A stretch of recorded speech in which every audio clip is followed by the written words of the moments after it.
এয়া একদম নেচাৰেল পৰিৱেশত আমাৰ এটা ফাৰ্ম হাউচ বনাইছোঁ। দেখিছেনে পৰিৱেশটো? চাৰিওফালে কেৱল গছ গছনি আৰু মানে সেউজীয়া। ভাবিলোঁ কি এটা ফাৰ্ম হাউচ টাইপৰ এটা বনাওঁ। সৰুকৈ এটা পুখুৰী আছে, চাৰিওফালে গছ গছনি আছে, মুকলি পথাৰ আছে, খুব ভাল লাগিব বুলি ভাবিলোঁ। সেইটো কাৰণে এই ঘৰটো বনালোঁ। প্ৰায় মাটি 2 বিঘামানেই আছে। টিংপাত দি পেলাই এতিয়া বেৰি থৈ দিছোঁ। পুখুৰীটো আছে কাৰণে ভাবিছোঁ ইয়াতে হাঁহো পুহিম আৰু আবেলি অলপ ওলাই আহিম, আহি অলপ বহিম পুখুৰীতে আৰু সেউজীয়া চাম, মনটো ভাল লাগিব। সদায় একেখিনি কামেকে কৰোঁতে মগজটোৱে কষ্ট পাই যায়। গতিকে এনেকৈ মুকলি পৰিৱেশত ওলাই আহি অকণমান নিজক মানে ফ্ৰেছ কৰিবৰ কাৰণে এই ঘৰটো বনাইছোঁ। এয়া হৈছে আৰু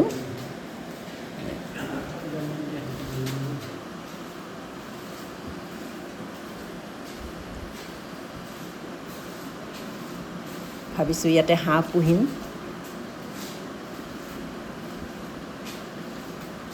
দানা দিয়া। এতিয়া কেনেকুৱা হৈছে ঘৰটো আপোনালোকে কমেণ্ট বক্সত জনাবচোন। আপোনালোকে ভাল পায়নে এনেকুৱা? ইয়াৰ মাজতে মই আপোনালোকক আৰু এটা কথা নতুনকৈ কওঁ যে মোৰ চেনেলটো যদি আপোনালোকে কোনোবাই আজি নতুনকৈ চাইছে তেন্তে প্লিজ আপোনালোকে ছাবস্ক্ৰাইব কৰিব, লাইক কৰিব আৰু কমেণ্ট কৰিব। আপোনালোকে কমেণ্ট কৰি মোৰ ভিডিঅ' বনাবলৈ সাহস পাম। ইয়াতে এইটো এটা পুখুৰী এটা আছে আৰু সেই পুখুৰীটোৰ চাৰিওফালে একদম মানে সেউজীয়া আৰু খুব পিট আছিলে, এই পিটবিলাক গুচাই দিয়া হৈছে। সেয়া মিস্ত্ৰীৰ বয়বস্তু শেষ কৰাই নাই নি বাৰু। একদম মুকলি আকাশখন, খুব ভাল লগা এটা পৰিৱেশ। মানে ওলাই আহিলে আবেলি মানে ইয়াতে অকণমান বহিলে মনটো খুব ভাল লাগে। আচলতে মনটো যে ভাল কৰিব লাগে সেইকাৰণেহে এই ফাৰ্ম হাউচটো বনাইছোঁ। ফাৰ্ম হাউচটো বনোৱাৰ উদ্দেশ্যই হ'ল সেইটো, যাতে মনটো ভাল লাগে ইয়াত বহি থাকিলে। ইয়াতে কিছুমান গছপুলিও লগাইছোঁ। এয়া যে জেং দি দিছোঁ, ইয়াতে লাও পুলি লগাইছোঁ, পানীলাও, তাৰপিছত জলকীয়া পুলি লগাইছোঁ, চেগুন লগাইছোঁ, তাৰপৰা আৰু কিবাকিবি লগাইছোঁ আৰু এতিয়া আৰম্ভ কৰিছোঁহে ধৰক। গৈ থাকিম আৰু তেনেকৈ কিবাকিবি পুলি লগাই ভাবিছোঁ কি পাত ফুল কিছুমান লগাই দিম। পাত ফুল লগালে খুব ভাল লাগিব, আঁতৰৰ পৰা হালধীয়া পাত ফুলবিলাক খুব ভাল লাগে দেখি। পুখুৰী পাৰত আগতে আমাৰ দেউতাই লগাইছিলে, শহুৰ দেউতাই পুখুৰী পাৰত লগাইছিলে, খুব ভাল লাগিছিলে। মই ভাবিছোঁ আমিও লগাম। এয়া তাৰপিছত চিকু পুলি লগাইছোঁ। কেওফালে একদম পিটনি, দ নহয়, মানে অলপ অৱশ্যে ঘৰটো সজাৰ মূল উদ্দেশ্য হ'ল এইটোৱেই যে মনটো ভাল কৰি ৰাখিবৰ কাৰণে, মাইণ্ডটো ফ্ৰেছ কৰিবৰ কাৰণে এই ফাৰ্ম হাউচটো বনাইছোঁ। ইয়াতে আহি অকণমান বহিবৰ কাৰণে, বৰশী টোপিয়াবৰ কাৰণে আৰু ধৰক এই গছপুলিবিলাক, এইটো চিকু পুলি লগাইছোঁ। চিকু এনেদৰে ধৰক গছপুলিবিলাক সজীৱ কৰি ৰাখিবৰ কাৰণে এয়া টেঙা পুলি লগাইছোঁ। ইটো সিটো গছপুলি আবেলি আহি বা ৰাতিপুৱা সোনকালে আহি এইবিলাক অকণমান ৰোৱা, পানী দিয়া, এনেকৈ কৰিলে মানে বেলেগ এটা কিবা এটা ভাল লাগে। সেইকাৰণেও এইবিলাক কৰিছোঁ। মূল উদ্দেশ্যটোৱে হ'ল সেইটো, আচলতে মনটো ভাল কৰি ৰখাৰ কাৰণেহে এই বাউণ্ডেৰীটো মাৰা হৈছে বা এই কামখিনি কৰা হৈছে। মূল উদ্দেশ্যটো হ'ল সেইটো। গতিকে সকলোৱে এনেকৈ নেচাৰেল পৰিৱেশত ওলাই আহিলে সকলোৰে মনটো খুব এটা ভাল লাগে। এয়া চাওকচোন, খুব সোনকালে আহিছোঁ। পুৱা তেতিয়া 5:30মানেই বাজিছে। একদম মানে খুব ৰ'দ ওলাইছে চাৰিওফালে, মানে একদম হালধীয়া নিচিনা দেখিছে যে ৰ'দ পৰিছে খুব সোনকালে। আপুনি যিমান দূৰলৈকে দেখে সিমান দূৰলৈকে কেৱল সেউজীয়াই দেখিব আৰু। এইটো হ'ল আমাৰ ফাৰ্ম হাউচলৈ অহা ৰাস্তাটো। মেইন ৰাস্তাৰ পৰা এনেকৈ সোমাই আহিব লাগে আৰু এনেকৈ সোমাই আহিব লাগে। এইটো হ'ল ৰাস্তাটো। এই কেউফালে মানে ৰাস্তাৰো কেউফালে বাঁহ চাহ আছে, এনেকৈ সেউজীয়া হৈ আছে। এইবিলাক পিটনি আছে, দ নহয় পিটনিবিলাক। এয়া দেখিছেনে পৰিৱেশটো?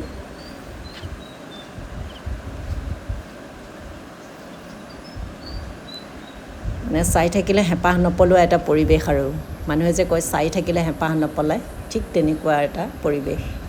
এয়া দেখিছেনে বৰটোকোলা পৰি পৰি আছে। এয়া বৰটোকোলা। বৰটোকোলাটো আজিকালি দেখিবলৈ নাই, কিন্তু ইয়াত আছে বৰটোকোলা। ডাঙৰ গছ আছে, এই গছত বৰটোকোলাবিলাক ৰাতি থাকে। ৰাতিপুৱা হ'লে বৰটোকোলাবিলাক এই পৰি পৰি থাকে এনেকৈ। মাছ বিচাৰি আহে। এতিয়া অলপ পানী হৈছে যে পথাৰত। এয়া আৰু ইমান এটা সুন্দৰ পৰিৱেশ। সেইকাৰণে এই পৰিৱেশটো চাবৰ কাৰণে, আবেলি ৰাতিপুৱা চাবৰ কাৰণে এই ফাৰ্ম হাউচটো বনাইছোঁ, যাতে মনবিলাক খুব ভাল লাগি থাকে, মানে মনটো যাতে ফ্ৰেছ হৈ থাকে। খুব সুন্দৰ বতাহ মাৰে ৰাতিপুৱা আৰু আবেলি। আপুনি গ'লে ঘূৰি আহিবলৈ মন নাযায়, তাতে থাকিবলৈ মন যায়। ইমান ধুনীয়া মানে পৰিৱেশটো, মনত নপৰে মানে বেলেগ একো। এতিয়া ধানৰ দিন, এই ধানো ৰুইছে চাৰিওফালে। এয়া এফালে বেলি ওলাইছে। ফাৰ্ম হাউচৰ পৰা কি আনিলোঁ আহক চাওক, আপোনালোকক দেখাই দিওঁ। খুব নেচাৰেল বস্তু পোৱা যায় তাত। আহক আহক আহক। এয়া চাওক, এই দুটা হ'ল তাল গছ আছে। খুব ডাঙৰ তাল গছ আছে, একদম বহুত লাগিছে। হয়তো শ লাগিছে আৰু ইমান তাল লাগিছে। তাৰপিছত এয়া হ'ল অপৰাজিতা ফুল। এই অপৰাজিতা ফুল ব্লু টি বনাই খাবৰ কাৰণে আনিছোঁ এইটো। তাৰপিছত শিলিখা বহুত আছে, মই কিন্তু বেছি অনা নাই, 3টা আনিছোঁ। তাৰমানে কিমাননো সদায় আনিয়ে থাকোঁ। আৰু এইখন কলপাত আনিছোঁ। কলপাত কিয় আনিছোঁ জানে? বেহুৱা বনাইছোঁ। বেহুৱা বান্ধিবৰ কাৰণে কলপাত লৈ আহিছোঁ। গৰম দিন জানে, বেহুৱা খাবৰ মন যায়, বা আমাৰ পানী দিয়া ভাতৰ লগতো বেহুৱা খাওঁ। গতিকে বেহুৱা বনাইছোঁ, আপোনালোকক বেহুৱাও দেখাই দিওঁ আহক। এয়া হ'ল বেহুৱা। এয়া কলপাতত বান্ধিম আৰু এইটোত বনাই থৈ দিছোঁ কালি। আজি কলপাতত বান্ধিম। এতিয়া ঠিক এনেদৰে আৰু ভাল লাগে, এনেকৈ নেচাৰেল পৰিৱেশত থাকি ভাল লাগে। গতিকে সকলোৱে থাকিলে ভাল। মনৰ ওপৰত একেটা কামকে কৰি থাকিলে, মানুহে যেতিয়া একেটা কামকে কৰি থাকে ঘৰৰ ভিতৰত সোমাই, তেতিয়া কি হয়, মানুহৰ মনটো খুব ষ্ট্ৰেছ হৈ যায়, একঘেমীয়া হৈ যায়। একঘেমীয়া হৈ গ'লে ব্ৰেইনৰ ওপৰত ষ্ট্ৰেছ পৰে। আমি বুজি নাপাওঁ আচলতে। আৰু এই ষ্ট্ৰেছবিলাক পাৰ কৰিবলৈ হ'লে আমি মানে প্ৰাকৃতিক পৰিৱেশৰ মাজলৈ যাবই লাগিব। প্ৰকৃতিয়েহে আমাক এইখিনি তাৰমানে শান্তি দিব পাৰে। মানুহ যিহেতু প্ৰাকৃতিক প্ৰাণী, হয়নে? গতিকে প্ৰকৃতিৰ লগত থাকিলেই আপুনি সকলোখিনি পাব। গতিকে এনেধৰণৰ ভিডিঅ' আপোনালোকলৈ পঠাই থাকিম। আৰু মই ভিডিঅ'ৰ শেষত ভাবিছোঁ আপোনালোকক এটা কাহিনী শুনাম। আৰু এই কাহিনীটো মই মনত থকা যিকোনো কাহিনী, মোৰ ভাল লগা যিকোনো কাহিনী শুনাম। এতিয়া আহক আজি সেই কাহিনীটোৰ মাজলৈ যাওঁ। মই ক'বলৈ ওলোৱা কাহিনীটো হ'ল আকবৰ আৰু বীৰবলৰ এটা সৰু কাহিনী। আপোনালোকে যাতে আমনি নাপায়, সেইকাৰণে একদম চুটি কাহিনী এটা ক'ম। আকবৰৰ ৰাজসভাত এটা খুব মানে মৰম লগা ভাটৌ আছিলে। ভাটৌটোৱে খুব ধুনীয়াকৈ কথা ক'ব জানে। যেতিয়া আকবৰে নিজৰ কাম শেষ কৰি বাগিচাত ফুৰিবলৈ যায়, তেতিয়া কি হয়, ভাটৌটোক নি পেলাই সেই বাগিচাখনত থৈ দিয়ে। তেতিয়া ভাটৌটোৱে খুব ধুনীয়াকৈ কিবা কিবি কৈ থাকে আৰু আকবৰে শুনি থাকে। তেনেকৈ ভাটৌটোৰ লগত আকবৰে খুব খেলি থাকে। এনেকৈ আকবৰে মানে ভাটৌটোৰ লগত প্ৰায়ে সময় পাৰ কৰে। এদিন কি হ'ল, তেওঁ দেখিলে যে ভাটৌটো সজাটোত নাই। তাৰপিছত তেওঁ মানে আচৰিত হ'ল, ইমান মোৰ মৰম লগা ভাটৌটো, ইমান মই খেলি থাকোঁ, এই ভাটৌটো ক'লৈ গ'ল? নিশ্চয় কোনোবাই চুৰ কৰিলে। তেওঁ ধুমধাম আহি ৰাজসভাত সকলোকে ক'লে যে ভাটৌটো কি হ'ল, কোনোবাই নিশ্চয় চুৰ কৰিছে ভাটৌটো। গতিকে কোনে চুৰ কৰিছে, মোক চুৰটো উলিয়াই দিব লাগে। আৰু কোনে পাৰিব উলিয়াই দিব, তেওঁকে মই বহুত ধন সোণৰে পুৰস্কৃত কৰিম। তাৰপিছত বহুত সময় ৰৈ মানে কোনেও মানে মাত বোল একো দিয়া নাই। তাৰপিছত আকবৰে বীৰবলক সুধিলে যে বীৰবল, তুমি কোৱাচোন, তুমি পাৰিবানে নোৱাৰা চোৰজন উলিয়াই দিব? বীৰবলে ক'লে যে মহাৰাজ, মই পাৰিম, মাত্ৰ মোক এটা দিন সময় লাগিব। তাৰপৰা আকবৰে ক'লে হ'ব, তোমাক মই এটা দিন সময় দিছোঁ, তুমি চোৰটো ধৰি মোক ৰাজসভাত উপস্থিত কৰাই দিব লাগিব।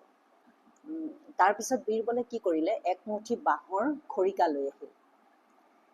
আহি তেওঁ ৰাজসভাত ক'লে যে এই মুঠি বাঁহৰ খৰিকা যাদু কৰি অনা খৰিকা। এই যাদু কৰি অনা খৰিকাখিনি মই প্ৰত্যেকজন এই ৰাজসভাত থকা সকলোকে মই এডাল এডাল এডাল এডালকৈ দি দিম, আৰু আপোনালোকে এই খৰিকাকেইডাল আজি লৈ যাব, আৰু কালিলৈ আপোনালোকে ইমান সময়তে আহি ৰাজসভাত মহাৰাজৰ আগত জমা দিব লাগিব। তাৰপিছত সকলোকে তেওঁ দিলে। দি পেলাই ক'লে যে এইডাল কিয় দিছোঁ জানেনে? যিজনে এই ভাটৌটো চুৰ কৰিছে তেওঁৰ এই খৰিকাডাল 1 ইঞ্চি দীঘল হৈ যাব, আৰু যিসকলে চুৰ কৰা নাই তেওঁলোকৰ একেই থাকিব। সকলোৱে লৈ পেলাই ঘৰত গুচি গ'ল, গৈ ৰাতি থাকিল। পিছদিনা সকলো আহিল সময়মতে, আহি এডাল এডালকৈ মানে জমা দিলে। জনে কি কৰিলে যে কাঠিডাল 1 ইঞ্চি চুটিকৈ কাটি আনিছে। বীৰবলেতো গম পালে, কালি যে মই কৈছিলোঁ যিজনে এই ভাটৌটো চুৰ কৰিব তেওঁৰ কাঠিডাল 1 ইঞ্চি দীঘল হৈ যাব, গতিকে এজনে কি কৰিছে সেই কাঠিডাল 1 ইঞ্চি চুটি কৰি কাটি আনিছে। তাৰমানে তেওঁ 1 ইঞ্চি দীঘল হ'ব, গতিকে 1 ইঞ্চি চুটি কৰি কাটি লৈ যাওঁ, তেতিয়া তেওঁ ধৰা নপৰিব। গতিকে যিজনে 1 ইঞ্চি কাটি চুটি কৰি আনিছে তেওঁকে বীৰবলে আকবৰৰ সন্মুখত থিয় কৰালে। থিয় কৰাই পেলাই ক'লে যে মহাৰাজ, এওঁৱেই চোৰ। তাৰপিছত মহাৰাজে সুধিলে, হয়নে তুমি ভাটৌটো চুৰ কৰিছিলা? বোলে হয় মহাৰাজ, মই চুৰ কৰিছিলোঁ। গতিকে বীৰবলক তেতিয়া আকবৰে ক'লে যে বীৰবল, তুমিতো তোমাৰ বুদ্ধি যাদুতকৈও ওপৰত মানে কৰিলা, যাদুৰ নিচিনা তোমাৰ মানে বুদ্ধি। তাৰপিছত বীৰবলে ক'লে যে মহাৰাজ, যাদুৰ নিচিনা নহয়, যিটো ভয় সেই ভয়টো মই কামত খটুৱাইছোঁ। মিছা কথাৰ যিটো ভয় সেই ভয়টোৱে সঁচা কথা ক'বৰ কাৰণে বাধ্য কৰালে। গতিকে যিসকলে মিছা কথা কয় তেওঁলোকৰ মনত এটা ভীষণ ভয় থাকে, গতিকে সঁচা কথা কোৱা মানুহৰ ভয় নাথাকে। গতিকে সদায় সত্য পথত মানুহ থাকিব লাগে, আৰু নিজৰ ভয়টো, নিজৰ যিটো শংকা সেই শংকাৰ পৰা সদায় আঁতৰি শান্তিৰে মানুহৰ জীৱনটো নিৰ্বাহন কৰিব লাগে। গতিকে আজি আপোনালোকক এইটোৱেই অকণমান কাহিনীটো ক'লোঁ, আৰু ভিডিঅ'টো কেনেকুৱা লাগিছে আপোনালোকে কমেণ্ট বক্সত কমেণ্ট কৰিবলৈ নাপাহৰিব। আজিৰ ভিডিঅ'টো ইমানতে সামৰিছোঁ। নতুন এটা ভিডিঅ'ৰে আপোনালোকক লগ পোৱাৰ আশাৰে আজিলৈ আহোঁ। তেতিয়ালৈকে আপোনালোক সকলো ভালে থাকক, সুখত থাকক, আনন্দত থাকক।